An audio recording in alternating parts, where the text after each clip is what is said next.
Hey guys, welcome back to the channel. Just to let you know, we do have an Instagram now. It's called Book Life Reads, so don't forget to go check it out. And it'll have the books that we've previously read and the upcoming books and maybe some polls on what you want to listen to be read. In Search of April Raintree, Chapter 6. I had no idea how I was going to get even with the de Rosiers for those horrible rumors. It just made me feel a little better to think I could. I would entertain different ideas, but I discarded them all. Talking to my social worker was futile because she'd already proven to me that she was on Mrs. de Rosier's side, and the same thing went for the teachers at the school. Since I never saw Jennifer over the summer months, Cheryl and I didn't write to each other. It was when I went into grade 10 that my opportunity presented itself to do something about the de Rosiers. I didn't recognize it as such. Jennifer came to me with a letter from Cheryl in September. I expected her to walk away, but she stayed and finally talked to me. April, about last year. I guess I should have told you what was going on when I first heard about it. But there are these sayings, about being judged by the company you keep. Well, I didn't want to get the same hassles you were getting. I'm chicken. I couldn't take that kind of thing. I looked at her and said, "Did you believe any of that?" "No. I knew you. I know you wouldn't do anything like that, what they said. I'd like for us to be friends again." "I'd like that too," I said gratefully. In October, Mrs. Gauthier, our English teacher, told us the Southern Journal was holding a competition for Christmas stories and we'd have 2 weeks in which to submit entries. At lunchtime, Jennifer and I talked about the competition. English was my strongest subject, and compositions were easy for me. It was mostly just a matter of choosing a topic that would attract attention. "Why don't you write about your life with the de Rosiers?" Jennifer asked with a grin. I thought it was a great idea, but then I said, it has to be a Christmas story, and they have a way of destroying Christmas for me. For a week, I pondered on how I could work my life at the de Rosiers into a Christmas story. Finally, the idea came to me, and I worked on my story at lunchtimes. The title was What I Want for Christmas, and I ended the story with the sentence, "What I want for Christmas is for someone to listen to me and to believe me." I handed it in to Mrs. Gauthier. The next day, Mrs. Gauthier asked me to stay at lunch. I waited and was surprised when Mrs. Wartzman came into the room with my story in her hand. Mrs. Wartzman said to me, "This is an incredible story, April. Is it really what's been going on?" I nodded, unable to speak because the lump in my throat was back. I was sure they were going to throw my story in the garbage after giving me a scolding. Maybe they would even show it to Mrs. de Rosier. Mrs. Gauthier's next words gave me hope. "I believe the story. I've heard the rumors about April, and she's never done anything to indicate that they were true. She's a very good student." "Oh, I'm sure she is. I've checked with Cheryl's former grade 5 teacher, and she confirmed that what you wrote, April. I can't believe that workers would place children in this kind of home." "Why didn't you ever tell your social worker or one of us?" Mrs. Gauthier asked. We tried to tell our workers, but they would only believe what Mrs. de Rosier told them." "And when you said those things to me last year," I looked at Mrs. Wartzman, "I owe you an apology, April. I'm sorry. I jumped to conclusions," Mrs. Wartzman said. It was decided that my story would not be entered into the competition, and they urged me to write another one in its place. From what I understood, Mrs. Wartzman was going to call my social worker herself. That was good enough for me. I waited patiently, and in November 1963, something happened in the United States which made me forget my impatience temporarily. The President of the United States, John F. Kennedy, was shot. I was just coming back from lunch when I heard the news. The whole class was subdued, and I was shocked. Cheryl and I had talked about him a few times. She admired him for many reasons. In the weeks which followed, I saved clippings from the newspaper on his funeral and his family. I wasn't allowed to watch television, so I missed an awful lot, including the death of Lee Harvey Oswald. I planned on giving my clippings to Cheryl. We were supposed to have a visit, but for some reason it was put off. I returned to my impatient waiting. Had the wheels of motion begun, or was nothing going to come of my story, after all? Christmas passed, and then it was 1964. The only consultation I had until then was that two grown-ups were aware of my predicament. Then, in January, I got a letter from Cheryl. January 16th, 1964. Dear Cheryl, how are you? I got your letter, and obviously you didn't know you missed a visit with me. I waited at the Children's Aid office all afternoon, December 23rd. Then Miss Turner came and told me that Mrs. DeRosier called to say she wasn't able to make it into town because she'd gotten stuck. Did you know about that? Anyways, I'm glad you've gotten through to your teachers. Have you heard anything further? We are getting a new social worker. Did you know that? I sure hope she's going to be good for us. Wasn't it terrible about President Kennedy being assassinated? I wanted to see you so much and talk about it.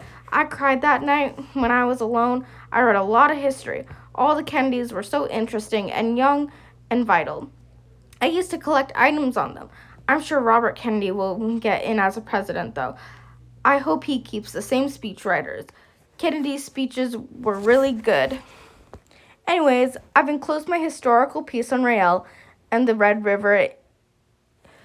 You ought to see this load of crap we have to take in history. I know if you took the same textbook, It's Canada, the New Nation. It makes me mad the way they portray Native people. It makes me wish those white men had never come here. But then we could not have been born. At least the Indians would have been left in peace. Nothing those tribes ever did to each other matches what the whites have done to them. Whoa there, Cheryl. You probably don't agree with me, do you, April? But history should be an unbiased representation of the facts. And if they show one side, they ought to show the other side equally. Anyways, that's why I'm writing to the Métis side of things. I don't know what I'm going to do with it, but it makes me feel good. Well, I hope you like my essay. I'll sign off for now. And let me know what happens. Sure is taking a long time. Love, Cheryl. When I finished reading her letter, I felt awful about the fact I had missed a visit and had not even known about it. Did Mrs. DeRosier do that because she knew about my own essay? All of a sudden, I felt scared. She did know. She had put a stop to everything. I was going to be stuck here until when? It wasn't fair. It just wasn't fair. To preoccupy my mind, I read Cheryl's essay on Rael and the Red River, but reading her essay didn't help knowing the other side, the Métis side, didn't make me feel any better. It just reinforced my belief that if I could assimilate myself into white society, I wouldn't have to live like this for the rest of my life. That afternoon, I didn't pay much attention to classwork.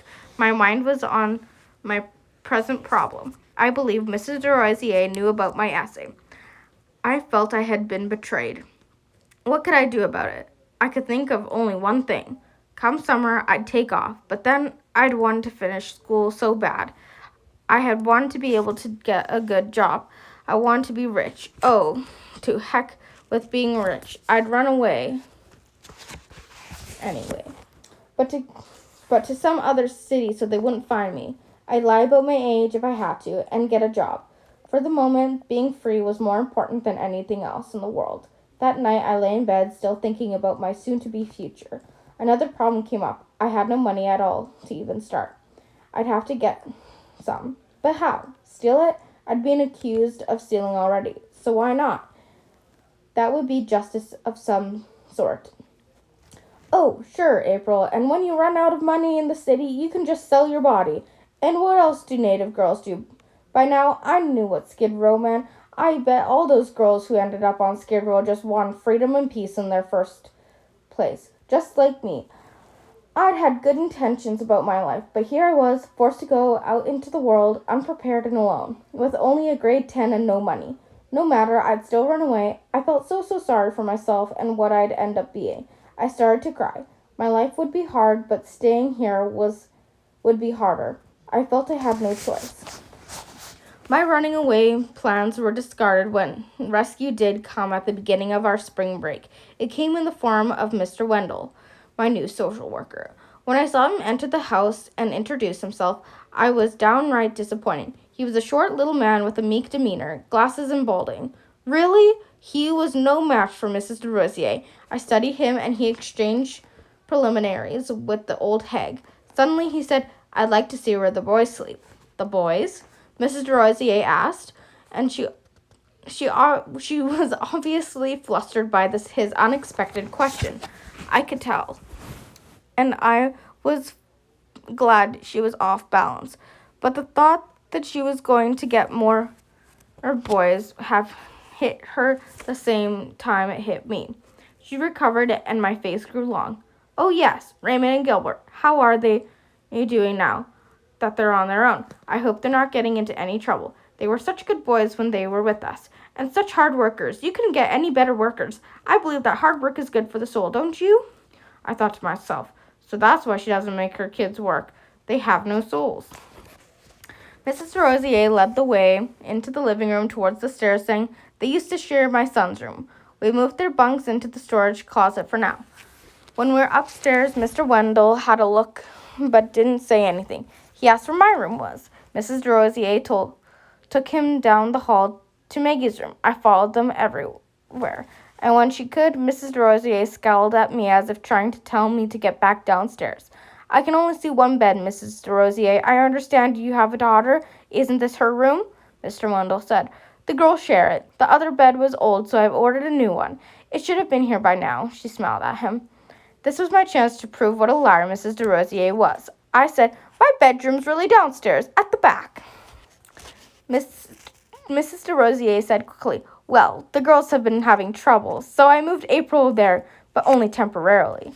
She glared at me when Mr. Wendell turned to start back down. "I've been in that room since the first I came here, and so was Cheryl." I was beyond caring about the later consequences. "How about if you show me where your room is, April?" Mr. Wendell said to me when we were back in the kitchen. Mrs. de Rosier said nothing as Mr. Wendell looked at my belongings. "Well, Mrs. de Rosier, I think that under the circumstances I can only recommend that April be moved as soon as we find a new foster home for her."